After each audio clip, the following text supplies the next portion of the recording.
Igbo mụrụ nze m ọzọ ekene m. Asị m nke onye chi na zere. N'ụbọchị taa anyị ga-eneba anya ife nkwu n'asụsụ bekee bụ Industrialisation Revolution in South-East. Ụmụnne m, unu na-anya ife na-eme na mgbada anyị, unu afụ na that the highest achievements enwe na mgbada anyị bụ ụka na omenala.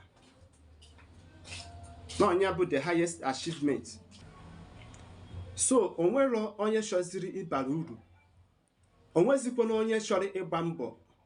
Onye ọbụla chọrọ ebe ọ dị ngwa ngwa.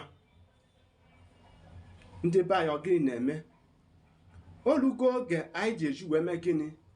Uwe ụlọ mmepụta ngwa ahịa dị iche iche na be anyị, nke ga-enyere ụmụ ntorobịa na-eto eto ka fa nweta ọrụ.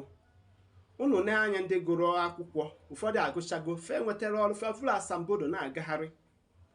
Onye kpatara ọtụtụ ife arụ na ife mpụ na omekome ma ịtọ mmadụ na ife isi ike ji wee dị na mgbada anyị. Orugo oge ndị ụka ga-agwa ndị na-achị anyị ka ha mee gịnị? Ka ha wuwe ngwa afịa mmepụta akụrụngwa dị iche iche nke ga-enyere mụ na gị na-aba aka. N'eziokwu, ịgwa gị eziokwu, ọ bụ na eme ife dị otu a, ọ ga-enyere ana Igbo anyị aka. Nke Igbo adịghị ibe ya bụ na ana m ayọ aka na-achị obodo dị iche iche, aka na-achị gọọmenti dị iche iche ka fa neba anya n'ụlọ akwụkwọ anyị.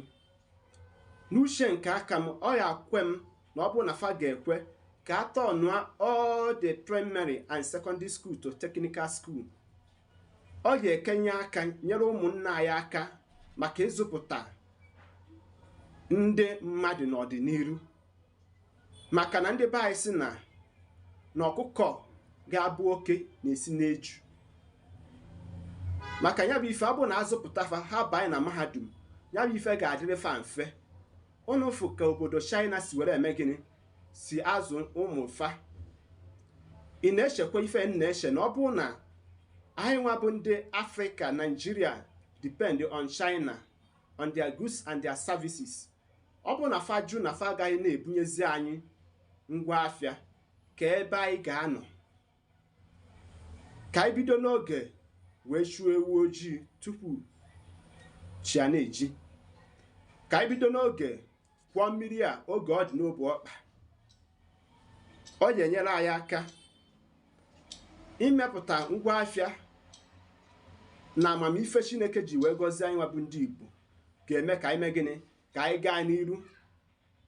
At least in the next 5-10 years, ana Igbo anyị ji ejupụta n'ife ngwa afịa dị iche iche na ewuwewu na ọnọdụ mmadụ na ibe ya.